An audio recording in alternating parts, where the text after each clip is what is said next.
Innal hamdalillah nahmaduhu wa nasta'inuhu wa nastaghfiruh wa na'udzu billahi min shururi anfusina wa sayyiati a'malina may yahdihillahu fala mudhillalah wa may yudlil fala hadiyalah.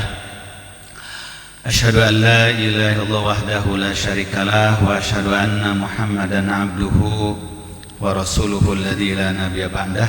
Amma ba'du. Faqala Allah Ta'ala fil Qur'anil Karim wa huwa asdaqul qailin. A'udzu billahi minasyaitonir rajim. Wa ma arsalnaka illa rahmatan lil alamin. Daramang Bapak sadayana. Alhamdulillah. Tadi di perjalanan mani penuh sugan teh bade ngaraos. Nupi nama persiapan Persibnya. Persib. Malihan di piade oge disuhunkeun libur heula margi teu aya kangge parkir, jalan teh kedah steril di subuh-subuh menghindari bilih aya insiden-insiden. Kawitna bade tetap pengajian itu ada hanya di dalam masjid saja atau di basement. Tetapi masalah nanti tetiasa parkir. Nah, para jamaah bingung masa kedah marapah di tempat tebi. Jadi akhirnya diliburkan. Syukur alhamdulillah, dalam kesempatan pagi ini kita diberikan nikmat karunia oleh Allah Subhanahu wa taala, di mana kita semua Bapak Ibu berada di awal bulan yang diberkahi, salah satu dari bulan-bulan yang dimuliakan Allah adalah bulan Zulhijjah. Setelah Dzulqa'dah, Zulhijjah, Muharram dan Rajab. Itu disebutnya dengan Ashhurul Hurum, bulan-bulan yang dihormati, diharamkan. Disebutnya bulan-bulan haram. Dzulqa'dah, Zulhijjah, Muharram. Yang satu terpisah, yaitu Rajab. Nah, salah satu keistimewaan bulan-bulan haram itu amal ibadah kita semua dilipat gandakan melebihi bulan-bulan yang lain. Sebagaimana Allah melebihkan amal ibadah kita di bulan Ramadan karena syariat saum Ramadan. Maka kalau di bulan haram dilipat gandakannya karena keberkahan, kemuliaan bulan haram itu. Apalagi ini puncaknya bulan Zulhijjah. Sampai-sampai Rasulullah Sallallahu Alaihi Wasallam menyebutkan kalau di Ramadan puncak keutamanya itu di 10 terakhir. Terus 10 terakhir ada Lailatul Qadar. Nah, kalau di bulan Muharram justru puncak keutamaannya itu ada di 10 awal bulan Zulhijjah. Rasulullah Shallallahu Alaihi Wasallam menyatakan, ma min ayyamin al-amalu sholihu fihi khairun wa ahabbu ilallah min hadhil ayamil ashar. Tidak ada hari-hari di mana amal soleh manusia sangat baik dan sangat dicintai oleh Allah melebihi amal soleh di 10 awal bulan Zulhijjah. Jadi kalau kita biasa sholat, biasa saum, biasa sedekah, biasa berbuat baik, itu di sepanjang hari, sepanjang bulan itu diberi pahala oleh Allah Subhanahu wa taala, dicintai oleh Allah. Tapi kalau di 10 Zulhijjah bukan lagi baik, bukan lagi dicintai, tapi lebih baik dan lebih dicintai. Artinya di hari yang lain juga baik, di hari yang lain juga dicintai. Cuma kalau di 10 awal Zulhijjah khairun wa ahabbu ilallah, lebih baik dan lebih dicintai oleh Allah Subhanahu wa taala. Nah, maka ini kesempatan yang luar biasa bagi kita semuanya Bapak sekalian. Sehingga seluruh aktivitas amal saleh kita di 10 awal Zulhijjah ini mudah-mudahan bisa menutupi kekurangan kita sepanjang tahun kita dengan 10 hari yang diistimewakan Allah di awal Zulhijjah. Sampai para sahabat bertanya, walal jihadu fi sabilillah ya Rasulullah, bagaimana kalau dibandingkan dengan jihad di jalan Allah? Apa masih bagus amalan di 10 awal Zulhijjah wahai Rasulullah? Sabda Rasulullah, walal jihadu fi sabilillah. Betul, walaupun dibanding dengan jihad di jalan Allah tetap lebih baik amalan di 10 awal Zulhijjah. Illa, kata Nabi, kecuali ini, illa rajulun kharaja bi nafsihi wa malihi walam yarja min dzalika bisyai'in. Kecuali kalau seseorang itu menjadi pejuang, menjadi mujahid di jalan Allah, membawa semangat jiwanya, membawa hartanya, berjuang sampai syahid di jalan Allah, tidak balik lagi, nah itu baru lebih utama. Artinya sebandingnya amal soleh di awal 10 Zulhijjah sebanding dengan orang yang jihad di jalan Allah. Masya Allah, ini peluang yang diberikan Allah.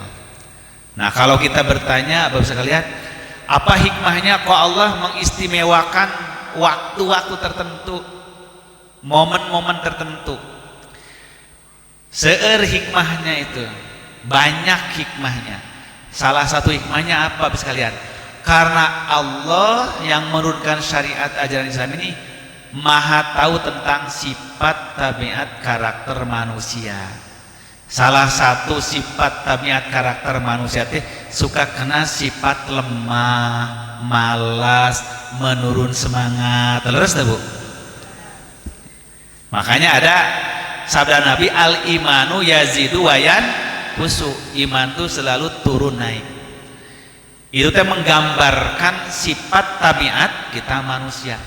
Ada kalanya lagi semangat ngaji teh, hoyong ngaos we teras, pokokna mah teu kabengbat kuna naon ge, hoyong ngaos we dina manah emutan urang teh.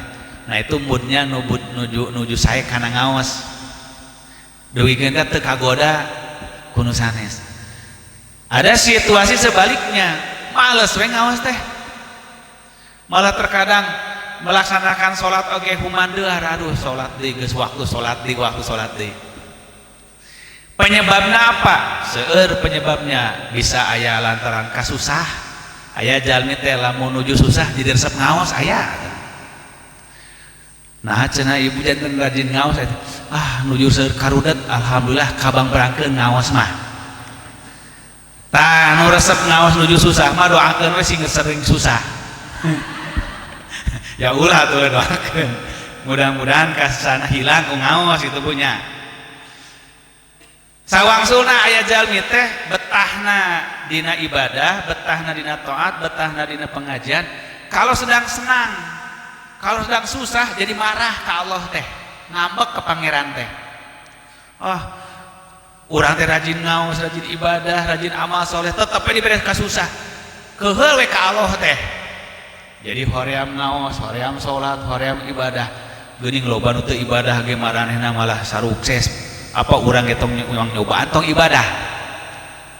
Aya jalmi nu sawangsulna jauh tina taat teh lamun susah, taat teh lamun bahagia.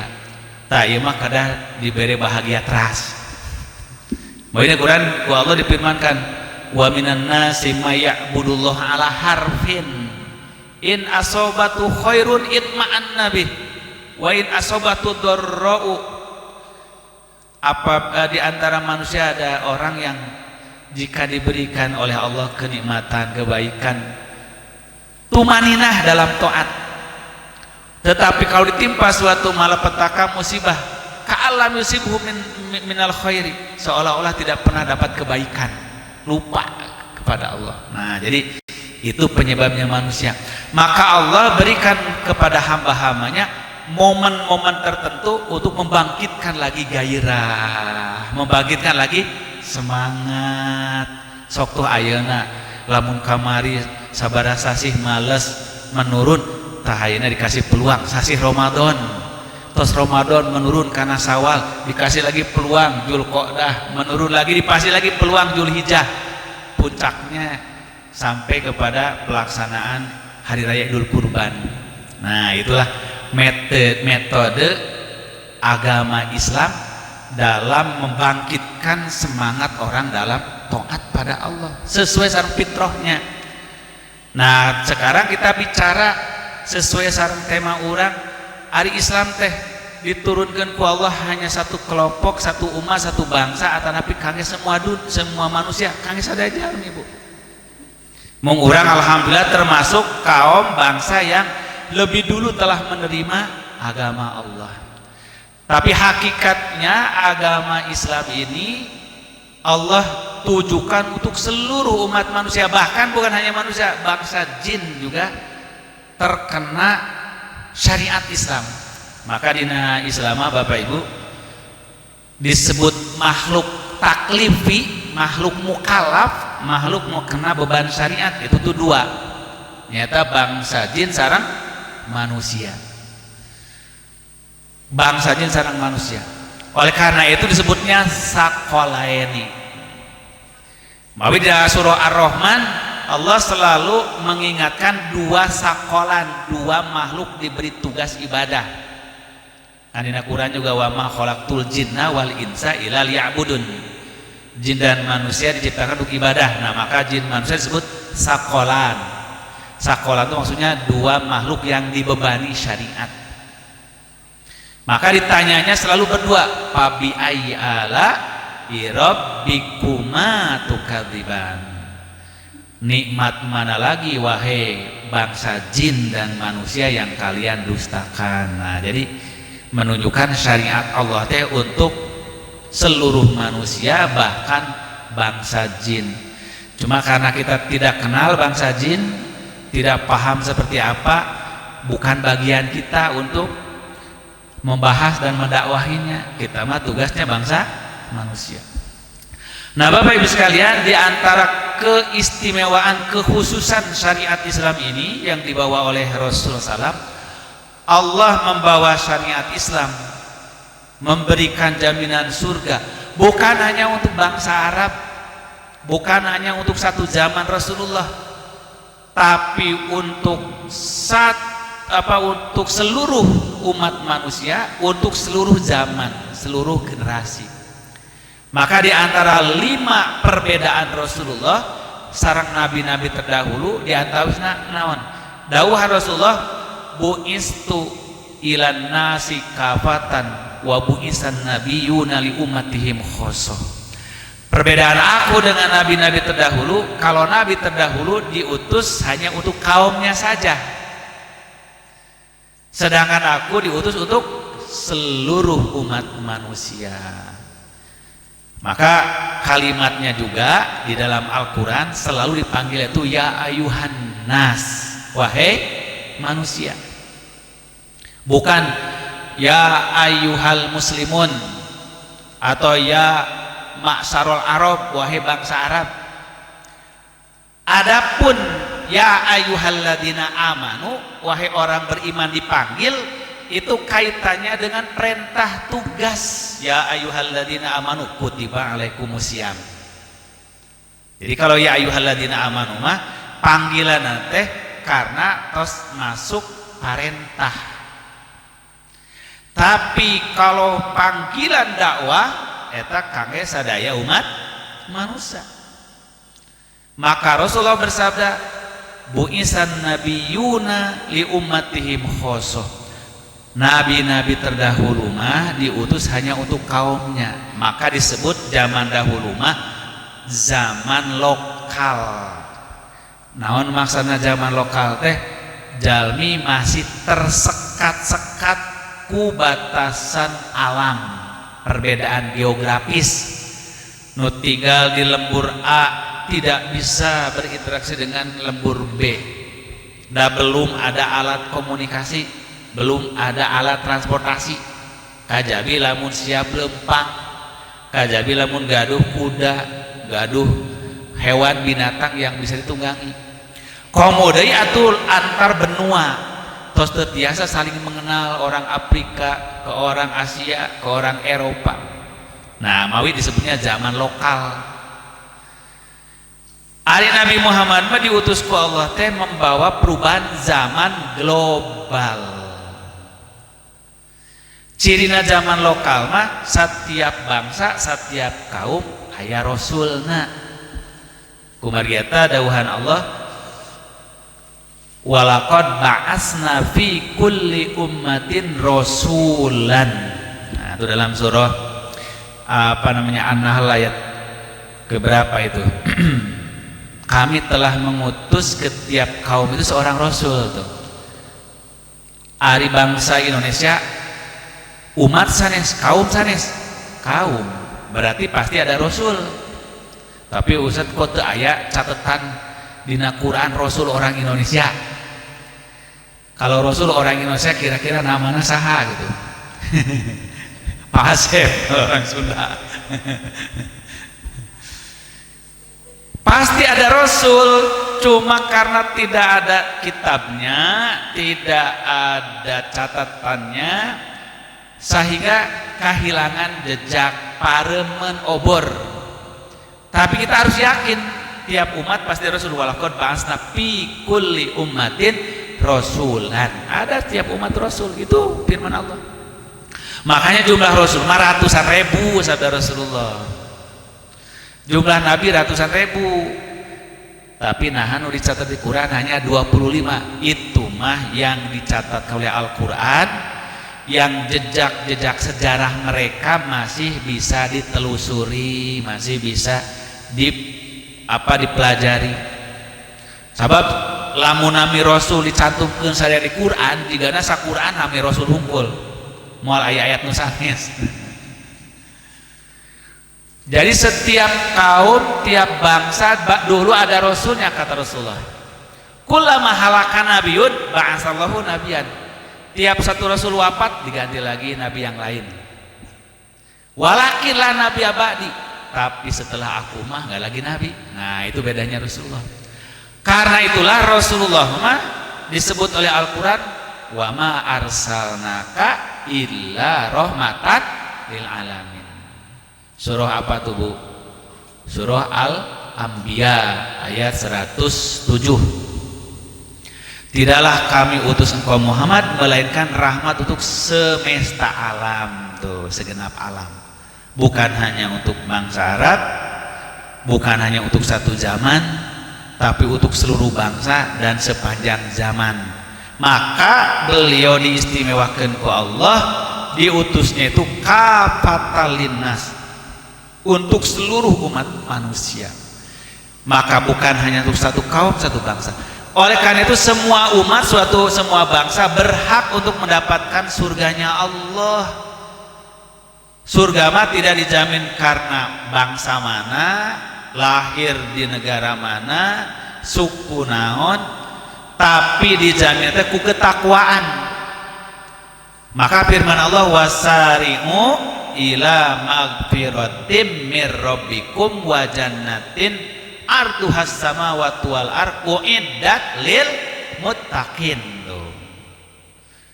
Bersegeralah kalian kepada ampunan dan surganya Allah. Itulah seruan Nabi Muhammad, wasari'u ila magfiratin. Mari kita berlomba meraih ampunan Allah, meraih surganya Allah, luasnya seluas langit dan bumi. Jangan takut tidak kebagian. Luasnya seluas langit dan bumi. Lalu untuk siapa itu? Wa'idat lil muttaqin, disiapkan bagi orang bertakwa, bukan untuk orang Arab, orang Indonesia, orang Eropa, orang Amerika, bukan. Tapi lil muttaqin, siapapun yang bisa takwa berarti dia berhak memperoleh surganya Allah Subhanahu wa taala. Nah, itu prinsip Islam. Maka di dalam Islam tidak boleh mengidentikan atau menyerupakan, mengklaim Islam itu dihubungkan dengan kesukuan, tidak boleh. Seolah-olah Islam itu hanya untuk suku Arab. hanya untuk bangsa Arab, hanya untuk bangsa Indonesia, suku Sunda tidak boleh. Tapi harus untuk seluruh umat manusia. Yang kedua, tidak boleh dalam Islam orang disekat-sekat karena perbedaan letak geografis, letak tempat tinggalnya di mana. Tidak boleh dibeda-bedakan, disekatkan karena perbedaan suku, bangsa, warna kulit, bahasa. Semuanya dipanggil oleh Allah dengan panggilan ya ayyuhan nas. Inna khalaqnakum min dzakarin wa unsa wa ja'alnakum syu'uban wa qabaila lita'arafu inna akramakum indallahi atqakum. Ini teh ayat-ayat yang sangat mengagumkan bangsa-bangsa di dunia. Betapa umat Islam diberikan oleh Allah ajaran-ajaran yang begitu luar biasa, universal. Dan ini mah ayat-ayat global, ayat-ayat internasionalisasi. Padahal manusia baru melek globalisasi teh kan sekarang, abad ke-20, abad ke-21. Dulu mah belum mengerti globalisasi itu. Setiap bangsa masih merasa saya dilahirkan di sini, nenek moyang saya orang sini, beda dengan orang sana. Tapi Islam sudah menerobos pemikiran terbatas manusia sejak 15 abad yang lalu, sejak abad ke-7 Masehi. Rasulullah lahir 1707 Masehi, Bu ya. Jadi Rasul lahir akhir abad ke-6 Masehi 571. Nah sekarang kita sudah di abad ke-21. Maka Islam telah lahir membawa prinsip-prinsip internasional, prinsip-prinsip global kemanusiaan. Wahai manusia, tuh dipanggilnya wahai manusia. Ya ayuhan nas, inna khalaqnakum, kami nyiptakeun arajeun teh min dzakarin wa unsa, dari seorang bapa dan seorang ibu. Wa ja'alnakum syu'uban wa qabaila, dari seorang ayah ibu itulah kami jadikan kamu bersuku-suku, berbangsa-bangsa. Untuk apa? Lita'arafu, saling mengenal. Oh ternyata kita tuh satu keturunan, ternyata kita tuh satu kemanusiaan, ternyata kita itu satu garis nasab. Walaupun sudah berbeda warna kulit, berbeda bentuk tubuh, karena sudah ratusan ribu tahun perbedaan letak tempat tinggal menyebabkan perbedaan bentuk fisik, tapi semuanya satu. Maka firman Allah, inna akramakum indallahi atqakum, yang paling mulia di sisi Allah mah bukan karena suku bangsanya, bukan karena keturunannya, bukan warna kulitnya, tapi siapa yang bisa takwa. Bagaimana bisa takwa? Allah berikan jalannya, itulah Islam, itulah siratal mustaqim yang dibawa Nabi Muhammad. Nah maka keistimewaan Nabi Muhammad Shallallahu Alaihi Wasallam dari semua nabi-nabi ini adalah beliau diutus menjadi nabi terakhir membawa ajaran yang bersifat global, bukan bersifat lokal. Maka kalau nabi dahulu bersifat lokal, nabi yang satu di satu benua, nabi yang lain di benua yang lain gak pernah ketemu, maka ajarannya masing-masing, kitab sucinya masing-masing. Bahkan seseueun nama teu ngangge kitab suci, da kitab suci mah keun tiasa maca leres teh. Ayeuna nabina suruh bawa kitab suci ari umatna teu tian maca, kangge naon? Nah, maka ajaran Nabi dulu mah cukup lisan saja, disampaikan dari mulut ke mulut. Sedangkan Nabi Muhammad sebaliknya, wahyu pertama wae perintahna naon? Iqra, maca. Hartosna Nabi Muhammad dipersiapkan kangge menuntun zaman masa depan. Inilah disebut dengan zaman global.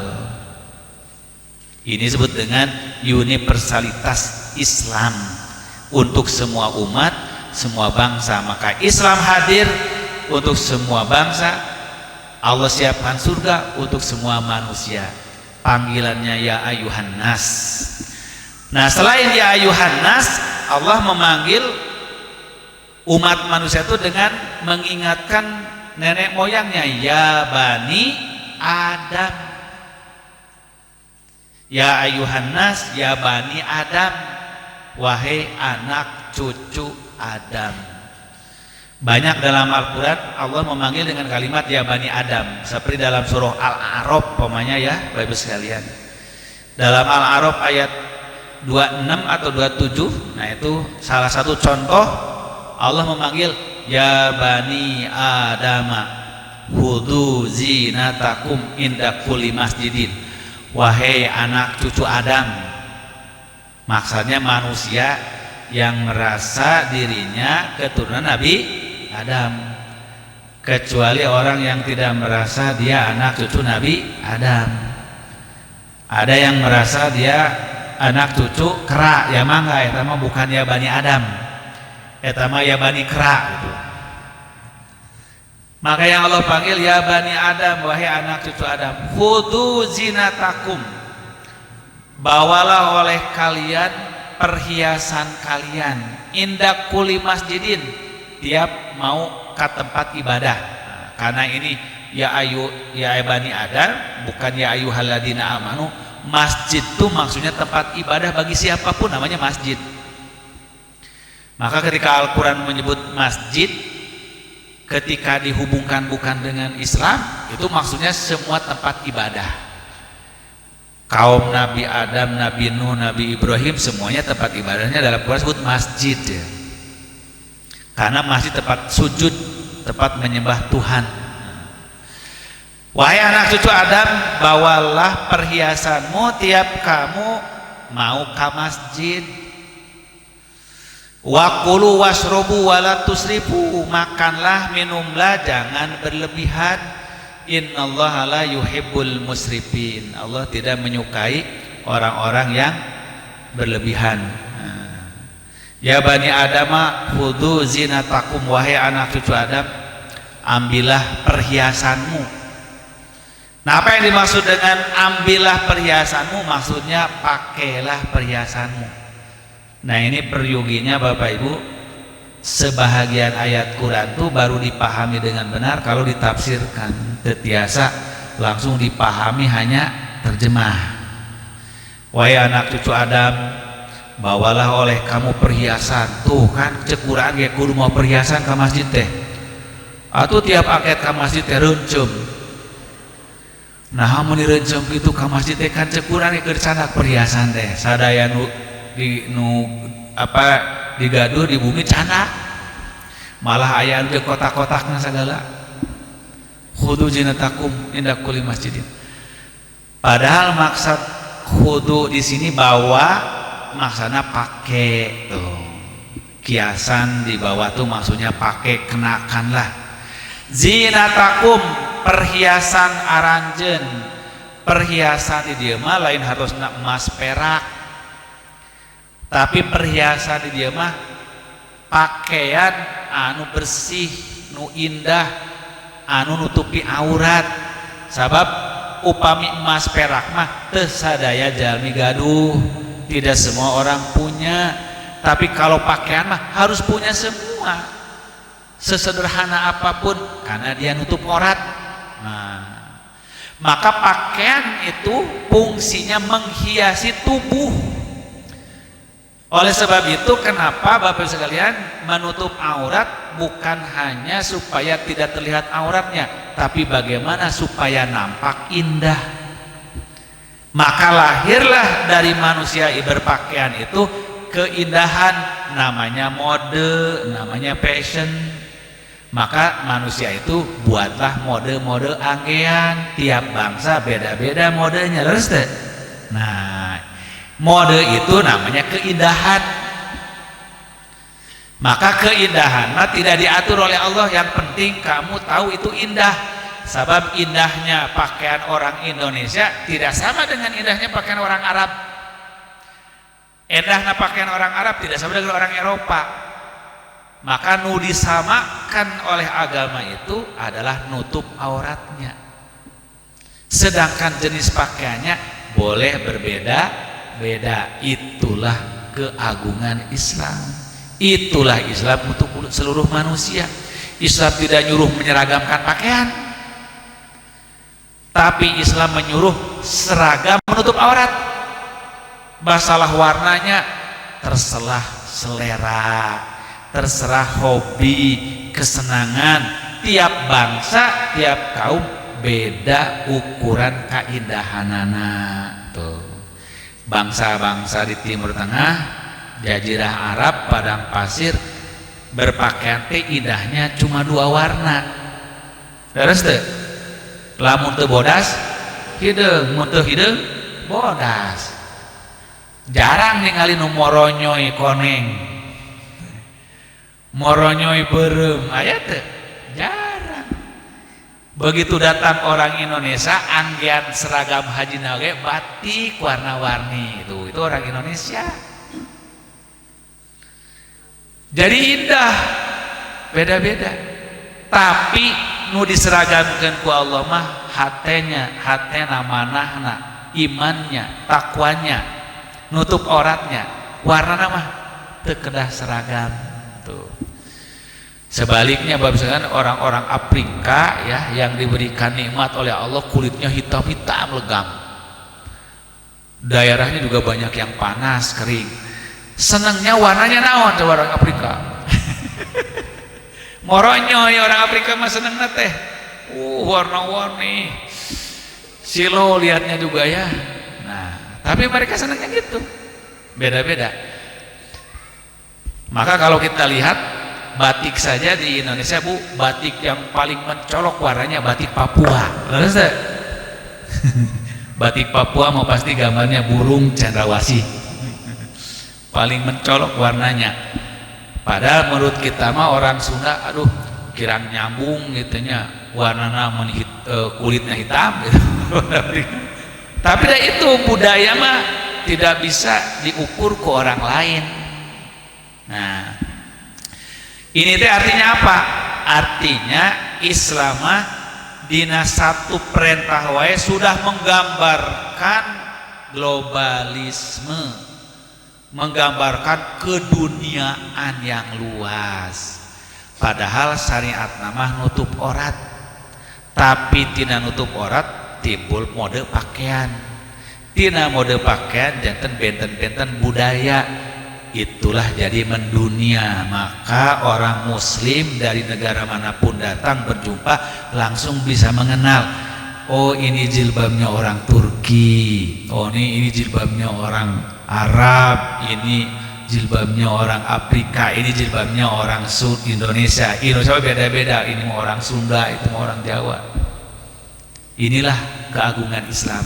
Nah maka Islam untuk seluruh. Maka Allah panggil ya Bani Adam khudu zinatakum inda kulli masjidin, tiap mau ke tempat ibadah. Maka lamun bade ibadah teh disuruh Allah pakaiannya yang bersih, yang rapih, sehingga yang memandang itu nyaman, yang memandang itu indah. Itulah disebut dengan zinatun. Nah jadi pakaian tuh keindahan. Hartosna naon? Hartosna Islam tidak melarang pemeluknya menggunakan keindahan termasuk dalam pakaian. Jangan mentang-mentang da cekuran oge, nu penting mah nutup aurat cek Rasul oge.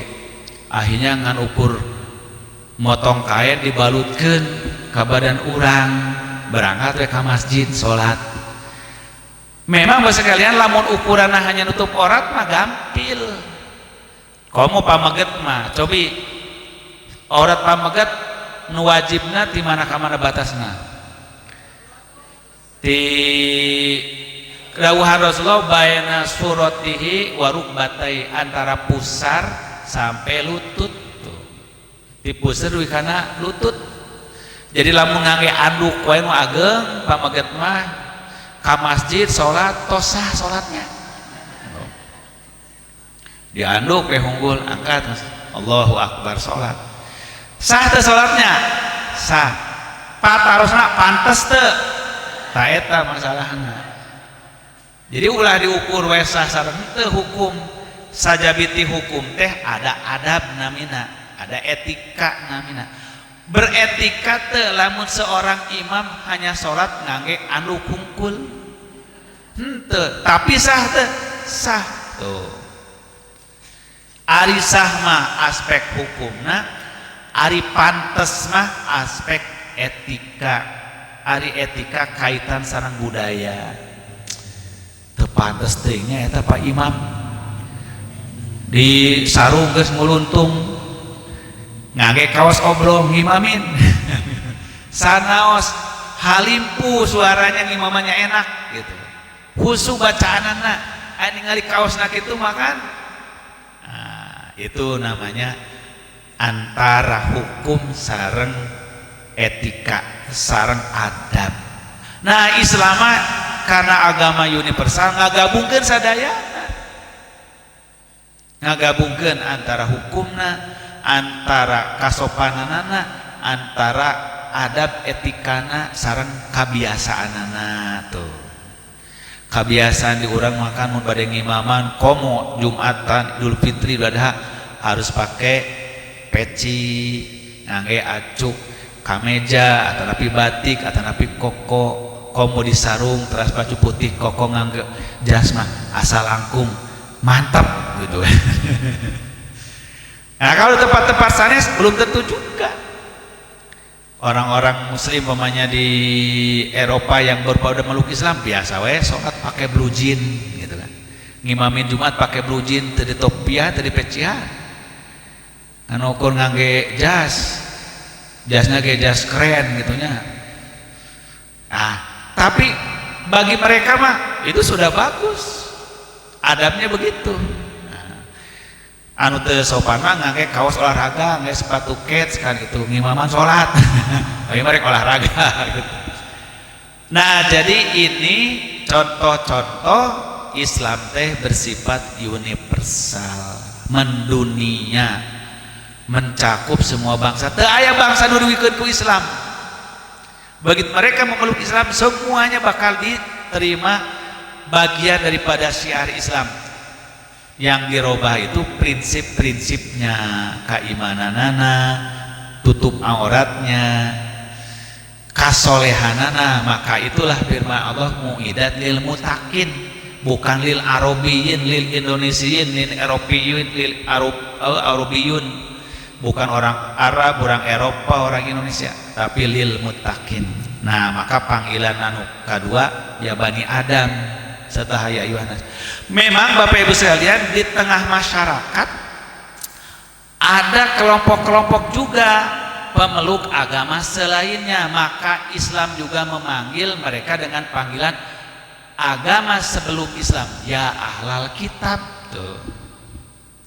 Jadi Islam disebarkan ku Rasulullah kasadaya manusia, kasadaya anak cucu Adam, kasadaya pemeluk agama sebelum Islam. Maka panggilan dakwah dina Al-Quran, qul ya ahlal kitabi ta'alau ila kalimatin sawain bainana wa bainakum. Coba ditinggalin surah Ali Imran nya ayat ke 64. Nah Bapak Ibu mah gak ditinggali kira ayatnya. Tak iya mah seruan apa namanya Al-Quran ke kelompok manusia yang sudah punya agama, bukan berdasarkan bangsanya.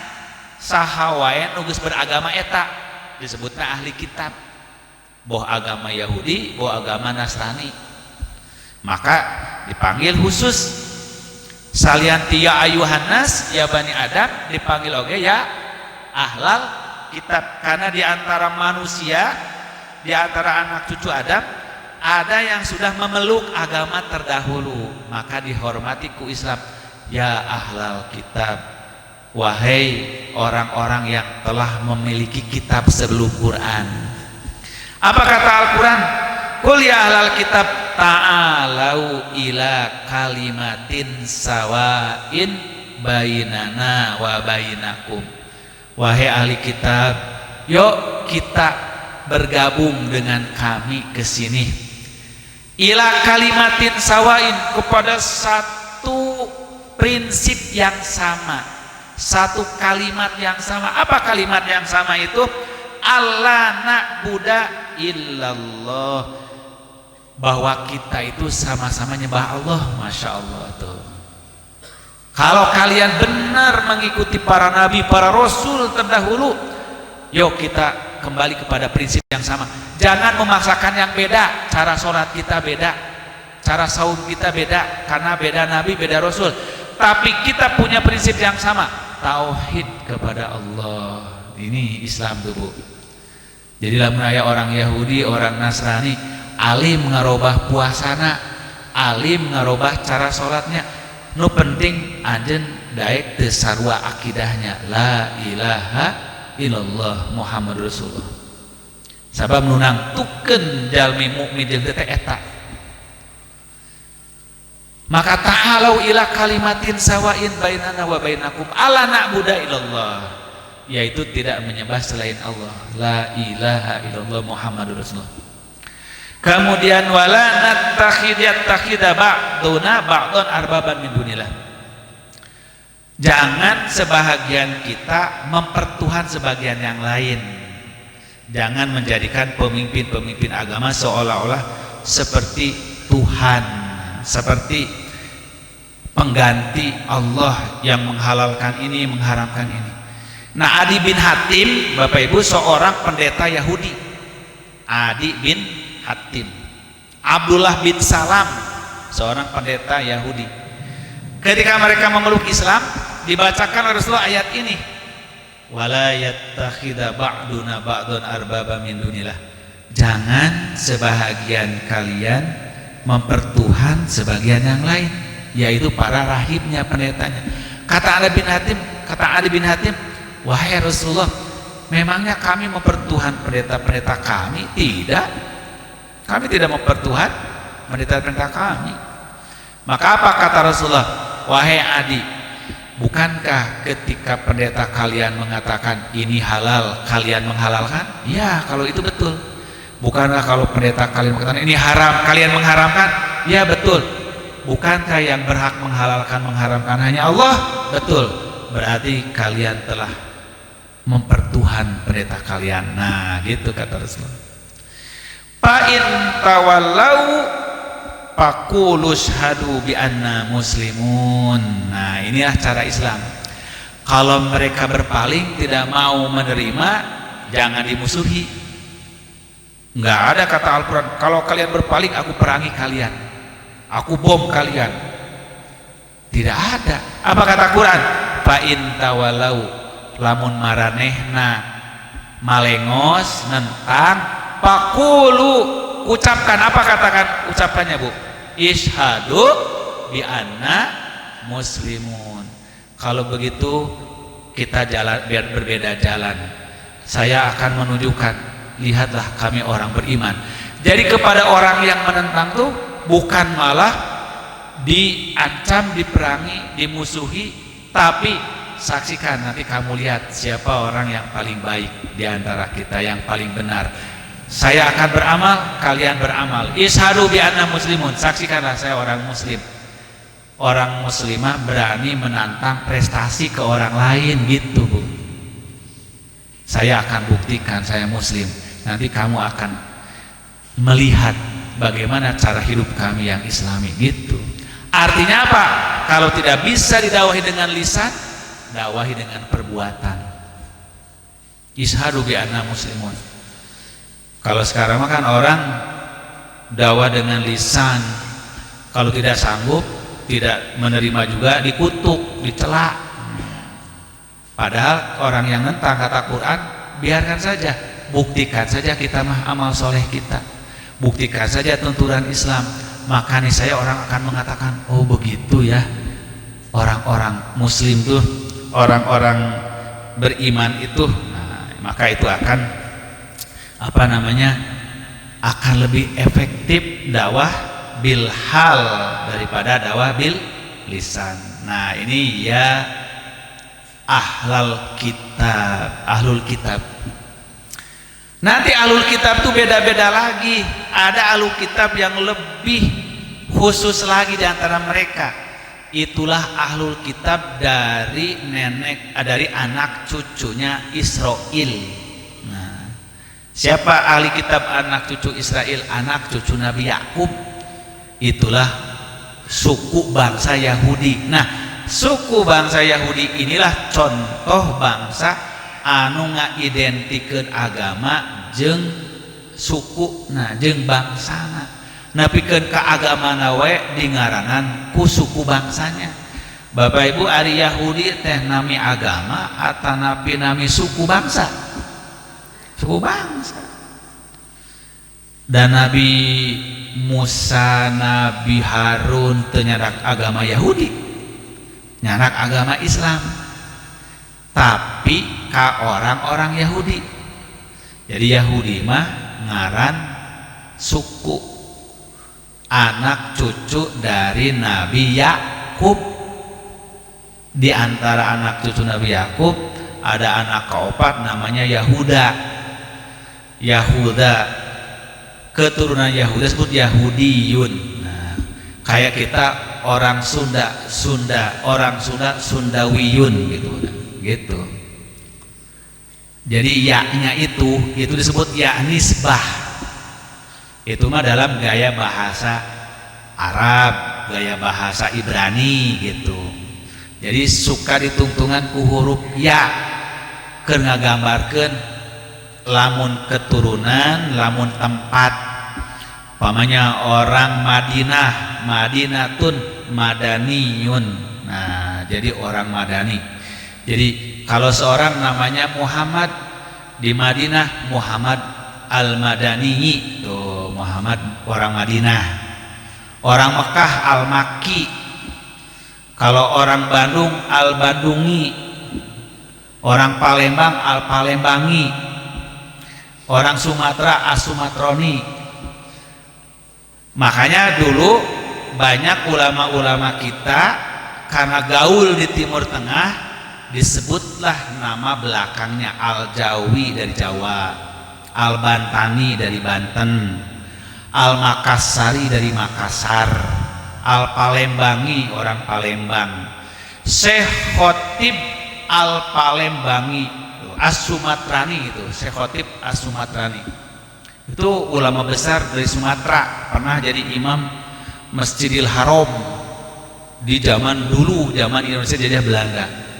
Pernah ada ulama Indonesia jadi imam di Masjidil Haram dari Banten, namanya Syekh Nawawi Al-Bantani itu, Banten. Al-Bantani. Ini menunjukkan orang-orang Indonesia dahulu sudah luas pergaulannya. Maka Yahudiyun, Yahudi itu adalah anak cucu keturunan Yahuda, Yahudi.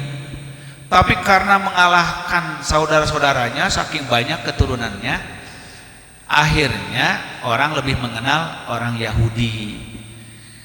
Maka lamun ditanya, kamu beragama apa? Ya, saya beragama yang dianut orang Yahudi. Jadi agama Yahudi.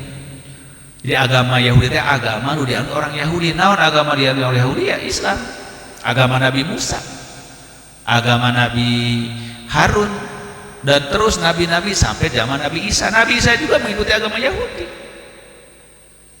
Dan Nabi Isa juga secara keturunan orang Israel, walaupun bukan dari garis Yahudi, dari garis Lewi, saudaranya Yahudi, tapi disebutnya orang Yahudi juga karena saking besarnya mereka anak cucunya. Maka Bani Israel atau orang Yahudi, agamanya saja jadi diklaim namanya agama Yahudi, padahal bukan agama Yahudi mah, eta mah nama suku bangsa.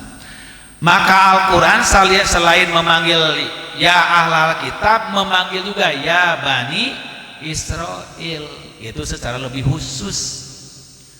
Ahli kitab dari kalangan anak cucu Nabi Yakub. Nabi Yakub diberi gelar Israel. Jadi Al-Quran memanggil semua kelompok manusia, memanggil semua kelompok manusia untuk menunjukkan nih Islam di bawah Nabi Muhammad tuh bukan hanya untuk keturunan orang Quraisy, beliau dari suku Quraisy. Bukan hanya untuk orang Madinah karena beliau sampai wafat di Madinah, bukan hanya untuk orang Arab karena beliau adalah lahir di Jazirah Arab, tapi adalah linnasi kafatan, untuk seluruh umat manusia. Maka kalau kita lihat sekarang Bapak Ibu sekalian, dakwah Islam itu belum terlaksana semuanya. Kenapa? Karena yang menerima Islam itu masih minoritas di dunia tuh. Cobi sekarang berapa Bapak Ibu informasi nu kantos di Uninga jumlah muslim sadunya, cik berapa orang sekarang?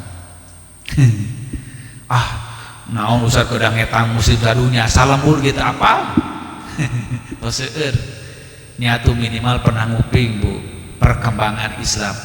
Umat Islam di dunia saat ini diperkirakan 2 miliar. Nah diperkirakan ente kasensus satu-satu atau hanya diperkirakan di Indonesia sekian persen, di Arab sekian persen. Nah di Indonesia Bapak sekalian, dari 280 juta lebih penduduk Indonesia, diperkirakan 250 sampai 255 juta itu muslim. Jadi lamun 250 juta itu berarti saparapat miliar. Sadun ya 2 miliar, di Indonesia hungkul ada saparapat miliar, berarti seberapa persen udang di dunia? 12,5%. Jadi umat Islam di Indonesia itu 12,5%. Nah, dakwahan Rasulullah umat Islam teh kal jasadil wahid, seperti hiji badan, seperti satu tubuh. Maka kalau ada yang sakit dari tubuh, sakit semuanya. Jadi lamun Islam Indonesia itu sakit, berarti telah menyumbang 12,5% sakit tubuh umat Islam. Lamun Islam di Indonesia ini maju, modern, kuat, bersatu, jaya, berarti kita telah membangun 12,5% kejayaan Islam di dunia. Sebaliknya kalau kita ini mundur, jatuh, pecah belah, maka berarti kita telah menyumbang kemunduran dunia Islam 12,5%. Nah ini Bu. Sedangkan yang belum menerima Islam ini masih kurang lebih ada 6 miliar lagi tuh. Penduduk dunia diperkirakan 8 miliar lebih Bu. Jadi lamun umat Islamnya 2 miliar, berarti ada sabar miliar deui. 6 miliar deui, waduh. Berarti saurang umat Islam kudu ngislamkeun 8 orang. Betul. Karek Islam. Lamun teu dosa sarerea. Kan firman Allah, kuntum khaira ummatin ukhrijat linnas ta'muruna bil ma'ruf wa tanhauna 'anil munkar. Aranjeun teh sahade-hadena umat pilihan ditugaskeun ku Allah keur ka sakabeh manusia. Jadi tugas nyebarkeun Islam teh umat Islam sadayana kasadaya umat manusia. Sanes tugas ustad hungkul, kiai hungkul, ajengan hungkul, bukan. Sekalian umat Islam, umat yang aku tugaskan ke seluruh umat manusia. Berarti tiap umat Islam itu berkewajiban berdakwah ke seluruh dunia. Ayeuna kan bujeng-bujeng ngadakwah di luar Bu, mempertahankan di dalam aja guys kawalahan orang terus teh. Mempertahankan umat orang saja sa Indonesia weh heula tah. Sakampung orang heula weh, sekeluarga aja. Sekarang tuh sudah sangat berat. Jadi masih panjang perjalanan dakwah umat Islam teh. Padahal Allah berfirman, huwallazi arsala rasulahu bil huda wa dinil haq liyudhhirahu ala dini kullihi walau karihal musyrikun. Dialah Allah yang telah mengutus rasulnya dengan membawa agama yang benar dan petunjuk. Untuk apa? Liyudhhirahu ala dini kullihi, untuk memenangkan agamanya ini di atas semua agama yang lain. Walaupun orang musyrik sangat tidak menyukainya. Maka ketika turun ayat ini, Siti Aisyah bertanya ke Rasulullah, wahai Rasulullah, apakah ayat ini sudah terlaksana? Engkau memenangkan? Belum, Aisyah, kata Rasulullah. Kenapa kata Rasulullah? Baru ayat ini terlaksana kalau seluruh ujung timur bumi sampai ke baratnya semuanya sudah mengenal Islam tuh. Jadi masih jauh kiamat ya Bu, insyaallah. Ya nu muslimnya sampai 2/8 ya. Berarti kalau 2/8 seperempat, baru seperempat muslim di dunia. Ini tugas dakwah orang sadayana. Sedangkan Islam dan surga teh untuk seluruh umat manusia, bukan untuk kita saja. Nah, ini tugas kewajiban besar gitu. Karena itu Bapak sekalian, Rasulullah tidak menyukai sikap umatnya kalau bersifat eksklusif. Eksklusif teh seolah Islam teh kersoranganeun, kersakelompokeun, sakaumen, sebangsaan. Tapi beliau menyukai bersifat terbuka Islam teh. Maka pernah aya sahabat nu ditegur ku Rasulullah gara-gara ngadoana eksklusif.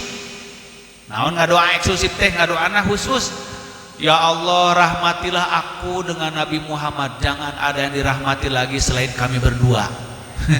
Ada orang doa gitu. Nah, asbabul wurudna teh kumaha tah aya dalem ngadoa kitu, asbabul kurunyudna. Kalau tukang musab asbabul kurunyud. Kalau asbabul wurud hadis.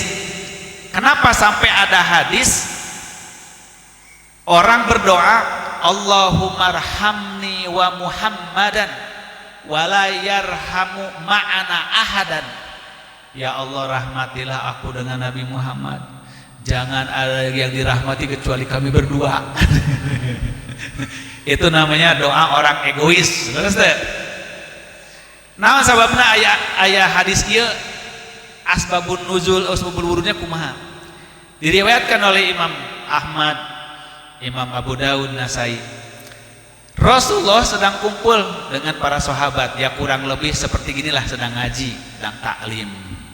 Cuma di masa Nabi mah cacan ngangge mic, cacan ngangge itu apa namanya rekaman, cacan ngangge meja, masih ngariung lah di masjid Nabi, sederhana, masya Allah.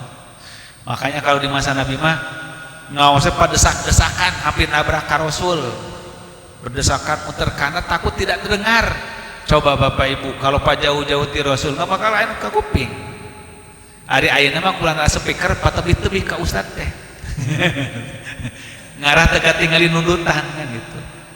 Di masa Nabi mah padesak-desak, maka Nabi mah mun nyarios tara lami, tara panjang hawatos ka jamaahna.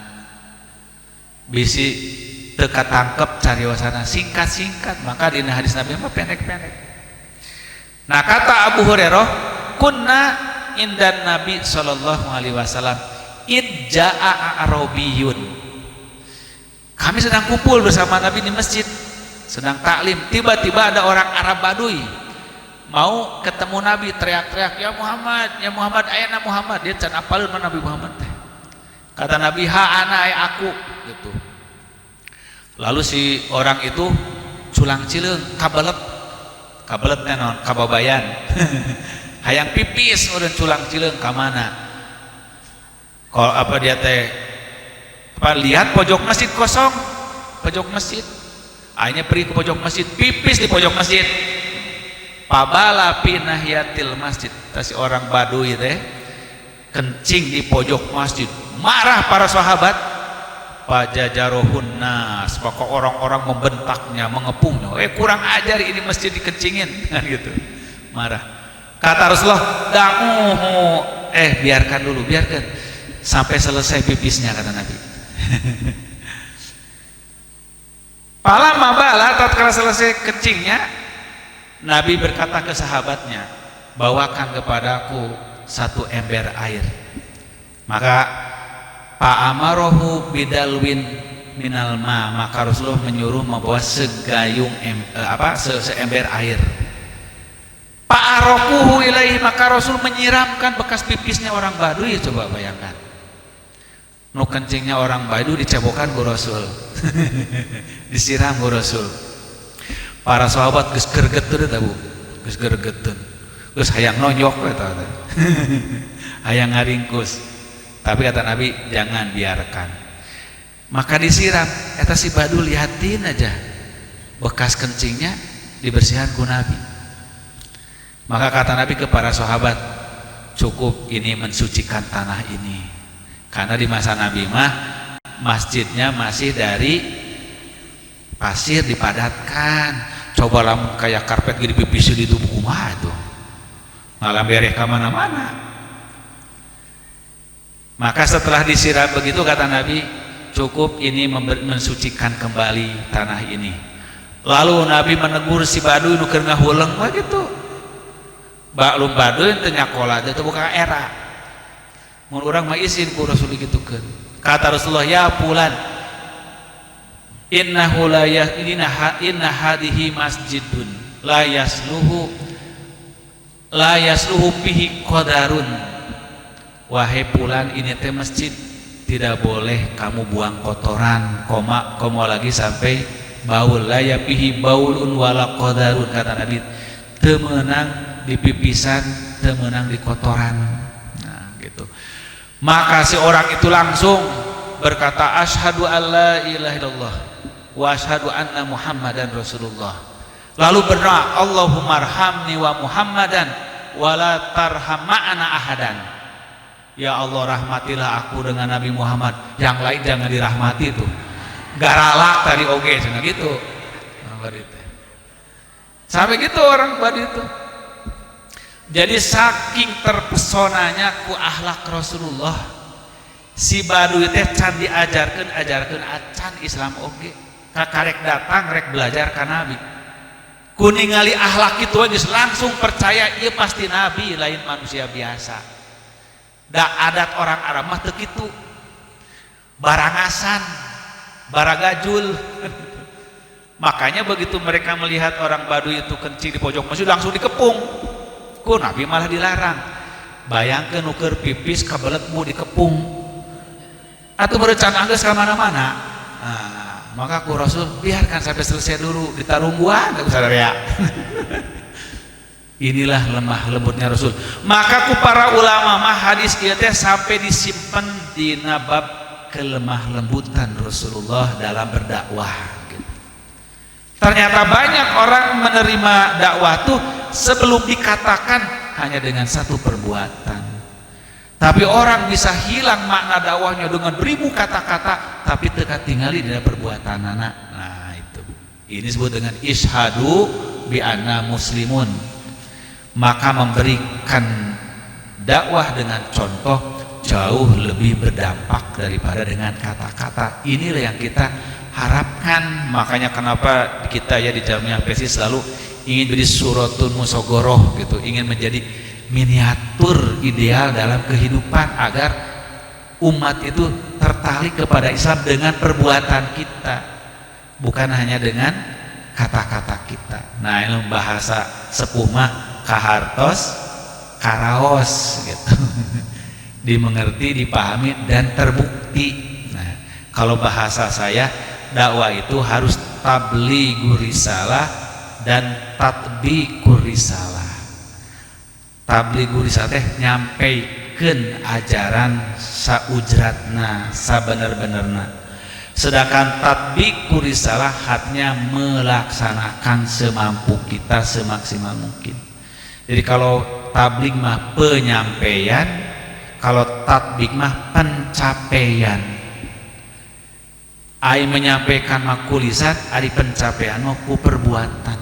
Apa yang sudah kita capai selama kita menjadi muslim, selama kita sudah ngaji, selama kita sudah paham Quran Sunnah, apa yang telah kita capai? Akidah kita, ibadah kita, akhlak kita. Nah itu namanya pencapaian.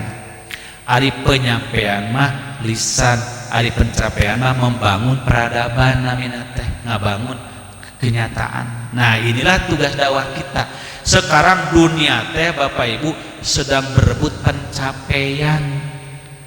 Bangsa Barat merasa kami yang telah berhasil mencapai peradaban tertinggi. sains, teknologi, militer kami kuasai.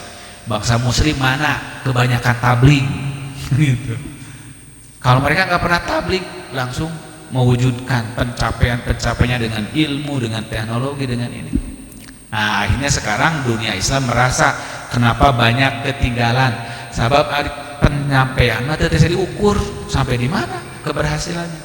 Tapi kalau pencapaian mah terukur, nepi ka mana, sakumaha, berapa. Nah, inilah tugas dakwah. Maka sekalian Rasulullah begitu mendengar sahabat itu berkata, Allahumma arhamni wa Muhammadan wa la tarham ma'ana ahadan. Ya Allah, rahmatilah aku dan Muhammad saja, jangan dengan yang lain. Kata Nabi, wa qad hajjarta wasyan, wahai fulan, jangan begitu berdoa itu. Kamu sama saja telah membatasi keluasan rahmat Allah. Aku ini diutus bukan untuk berdoa. Wa ma arsalnaka ila rahmatan lil alamin. Tuh. Aku diutus menjadi rahmat segenap alam. Maka Bapak sekalian, tugas kewajiban kita semuanya ini dengan tema kita Islam ini, surga ini untuk seluruh umat dan bangsa. Nah, ini ngajankeun tantangan kayak orang sadayanya kumaha ngawujudkeun Islam jadi rahmat di keluarga, rahmat di bertetangga, rahmat bermasyarakat, berjamiah, berbangsa, bernegara.